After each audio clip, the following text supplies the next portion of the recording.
All right, good morning, good morning, good morning. It's your boy, Mark Cordell, and I hope you're doing well. It's an early one for me, so I don't know if anybody is out there, but if you are, if you're watching the live or the replay, give me some love, give me some love. If you're feeling good, functioning well, let me see some hearts. If you're having one of these Fridays, you're ready for the weekend, give me a thumbs up. And if you're hopeful, if you're just hopeful about the future, give me a big wow face. A big wow face. Check this out.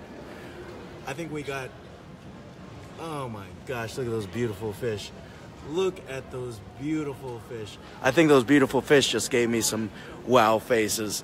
So I'm heading to my gate now. I'm going to speak at an event this weekend at the Ohio State University. I'm going to be talking about Asian American identity meets positive psychology. It's going to be really rad. And it seems like this time of year, a lot of people are putting on events. You may be putting on an event.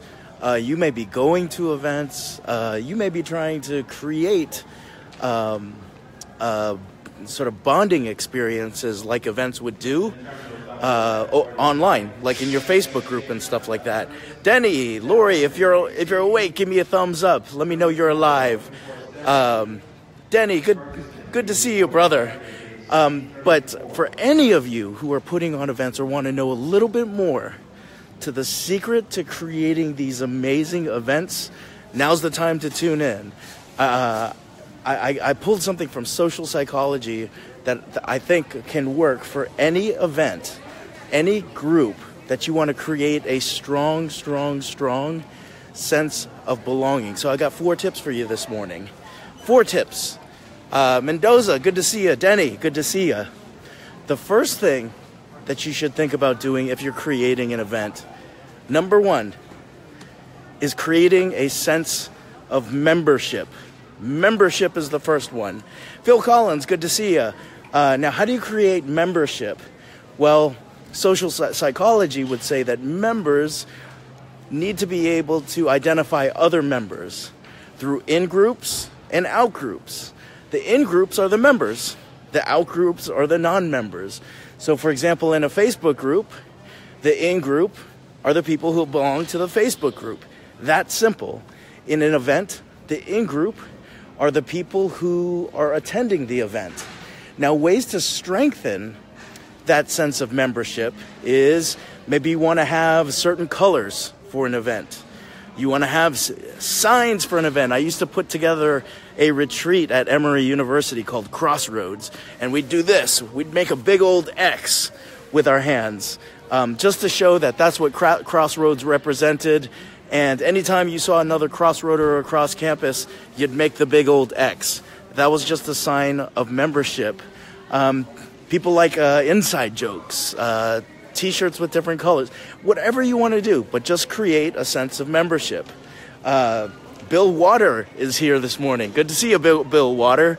The second thing to do is create the feeling of influence. Now, this is a person needs to come into your membership group and feel like the group is making them better, creating a sense that they're being influenced. So when they come into an event, the expectation is, or when they come into a group, the expectation is they're going to learn something. They're going to be provoked to think about something. So an event has to have some sort of way to influence people. Now, this is the reverse part now. The third thing is people in the group, whatever event you're throwing, they must feel like they have influence in that group, right? So not only does a person need to think that they have influence by the group, they need to feel like they have some sort of agency in the group. They need to feel like they have some sort of say, like they can speak up and change the dynamics of the group. If this makes sense for you, give me some love, give me some thumbs up. Thank you, Floyd. Thank you for staying up with me this morning. So the first one, create a sense of membership. The second one, create influence. So have an agenda that teaches, provokes.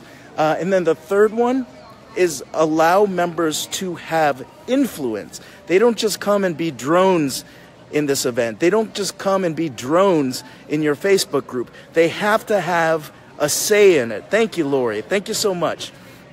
And Lori, if you're a coach that's putting on an event, I'm hoping this is going to help. Floyd, I'm not sure what you do, but type it in, and we can use some of your stuff as examples as well. Now, the fourth thing, I hate to use like big old psychology terms, but it's a high positive valency that you want to create. So in essence, what a high positive valency is you just want people to feel emotionally like blown away. This is the moment where they talk about like transformation, or this is the moment where they talk about this is where the magic happens. This is the moment where people feel bonded. A high valency experience, it happens everywhere. So for example, if you here's an example. I'm in an airport right now, right? Let's say that all of us in the airport, this actually happened once to me. I was sitting by three people. They were total strangers in the airport or in the airplane. We went up. The gas masks fell down. The storage bins opened. Like the plane started shaking up and down. Good to see you, Amy. The plane started shaking up and down. And like the three of us in that row just started holding hands, like, because we thought we were going to die. That's a negative but high valent experience, right? Because it scared the crap out of us. Now, after that experience, we all kept in touch with each other. Because 2 seconds ago, we were like holding hands and praying. How can you do that during a retreat, right? How can you create a high valent experience during your event? Oftentimes, this is why they do a ropes course, to sort of break the ice and sort of get that feeling going, get the what is that called? Get the excitement, get the valency up, and then you'll have something like for my retreat, I would do this thing about sort of social justice and taking a step forward, taking a step back. People would start to tell their stories. The next thing you know, everybody's crying, and that was a high valent experience. As a result of that experience, my students stayed together for a very long time. I think they stayed together for years, and they still keep in touch with each other. Albert Yu, good morning. So, do any of you relate to creating these type of events? Give me a thumbs up, or are any of you the type of person that can use this? And what are you going to use this for? Remember, sense of belonging can be created by 1, membership, 2, having influence over others, 3, having others influence the group, and 4, a high valency experience. Everything from the last couple retreats I've gone to some of these networking events that I'm going to, all of them do the same thing. They use the correct formula that social psychologists would say is a way to create a sense of belonging. So I hope that helps. If it did, give me a thumbs up. Forward this out. Share it out. Share it to people who do events and see what they say. Membership, a sense of influence, a sense of being influenced, and high valency experiences. That's the way to create money events and the way to create a sense of belonging in your Facebook group. I'm going to head on this plane. Hopefully I've got something to talk about in Ohio. Thanks for joining me, guys. Take care. Bye.